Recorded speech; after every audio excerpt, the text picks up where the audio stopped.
The insurance group RSA estimates that the freeze is costing our economy £1.2 billion a day, with retailers, restaurants and bars the hardest hit. And research by employment law firm Peninsula found that well over a third of people weren't able to get into work today. A survey of almost 1,000 employees showed that also a further 43% were late into the office. But a Sky News survey of FTSE 100 companies found that almost three-quarters of firms think the bad weather has had no negative impact on their business. Well, from very snowy Manchester, I'm joined by Maria Farnell, a barrister at the employment law consultancy Peninsula, and here in our cosy studio is Sarah Veal, head of the Equality and Employment Rights Department at the TUC. Welcome to you both. Thanks for coming in, Sarah, and many thanks to you, Maria, for braving the cold out there. Lots of people not in work today. How many of those were skivers? Well, I certainly know that speaking to our clients, a number of them were genuinely stuck in the awful weather conditions, as we've all experienced, and indeed experiencing here this evening. Obviously, it has had a direct impact, particularly on the small to medium-sized businesses. It means that those that are relying on their employees to be there as part of their workforce, particularly when they're smaller businesses, they're actually struggling to maintain business and meet clients' expectations. And of course, we're in a current climate where, and particularly at this time of the year, when we need all hands to the helm. And obviously, with the conditions, it makes it very, very difficult for employees to get into work.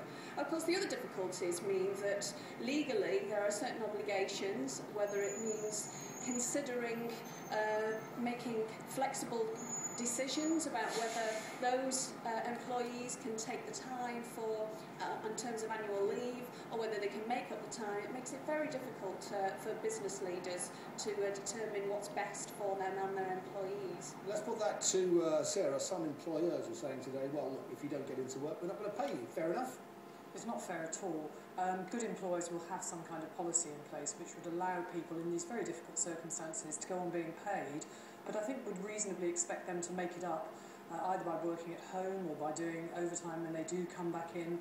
But I think by treating people badly like that, and it would be treating them badly, I don't think it's illegal, but it would be treating them badly, you would build up mistrust. And I think then in different times, when you might want the people to come in and do some extra work, they might not feel too keen on repaying you if you've so quickly taken away their pay for something that really is completely beyond their control. According to research from Maria's company, something like 1/3 of all British workers today didn't get in, which seems to be a very, very high number. Not even you would surely claim that they're all genuine cases. There are lots of skivers out there. I'm very surprised at the figures. I don't know how the polling was done. Maybe it was in one small place where it was particularly difficult to get in, but I don't think the vast majority of people are skivers at all. You really have to look out there to see the really appalling conditions. I'd actually like to pay tribute to the people who come in the most incredibly difficult circumstances to keep our hospitals going and to keep vital services running. I mean, quite heroic struggles. One or two skivers, yes, you'll always get that. You get that all the time anyway. But on the whole, I think people made huge efforts to get in. Maria, do any of these black-hearted employers who are not going to pay their employees have any legal grounds for doing so? Well, we're advising our clients, of course, to bear in mind to have a level of flexibility. Quite rightly, I mean, if for example, as yesterday, a number of our clients advised employees that they were closing the business early, in those circumstances, they're obliged to pay them for the full day, so for the full duration, because they've made the decision to send them home early.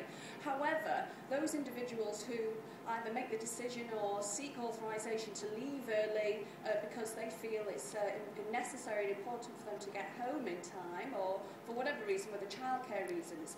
Again, they're not obliged to pay them, but based on what I've just heard, and indeed the advice we're giving, it's to allow a certain flexibility, be pragmatic and practical about it. It's very difficult to get that balance right in terms of meeting the needs of the business and, of course, meeting the needs of individuals who genuinely are unable to get into work. So there's no direct obligation. Can I just put this to you, sorry, just for a second, because both Sarah here, and I've got to say myself also, we're slightly sceptical about that number. 1/3 of British workers didn't get into work today. Are you surprised by that?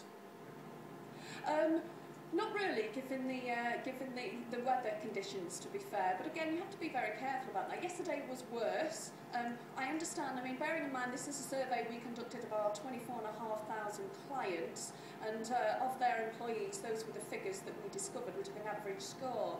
I think it was around about 38% actually didn't turn up for work yesterday as well. So again, bearing in mind the weather conditions, there are bound to be genuine cases, because we're talking about certainly the UK-wide and dependent on travelling and the distance that people have to travel. And the other issue, of course, is that schools have had to close. That has a direct impact on individuals having to make it into work equally. Absolutely. Because they don't have the childcare. Let's put that to Sarah. It does seem pretty bizarre, does it not, in 21st century Britain? We have a few days of snow, and a third of the workforce can't make it into work. What's going on? Is it transport? I don't accept the third. I think it's a ridiculous extrapolation, actually, from a client base, you know, and they would make complaints, wouldn't they? I think, but even so, there are obviously people who can't get in, and it's usually not their fault. I would agree with the comment about the infrastructure not being able to cope, and it's extraordinary. This is the second year running we've had this sort of so-called snow crisis. Other countries manage quite well. I'm not suggesting you put in a vast amount of money that we don't have to systems that may never be used, but I would have thought more basic precautions could have been taken, and we at the TUC would urge employers actually to get policies onto paper and have an understanding between people. They can ring in, and if they really can't get in because their children can't get to school, they must tell the employer and reach some sort of agreement that they will be paid, I would suggest, but that they would somehow compensate for the lost time. Some may be able to work at home through IT systems. These days it's much easier for people to work at home. Well, I think the Transport Secretary is pretty embarrassed about this. Mr. Hammond, he was on the show earlier saying, you know, we've got to get on top of this. This absolutely ridiculous. Right. Yeah. Maria Farnell, many thanks for braving the cold. Well done. And Sarah, many thanks for coming in. Nice to see you. Now, find out which business figures are appearing on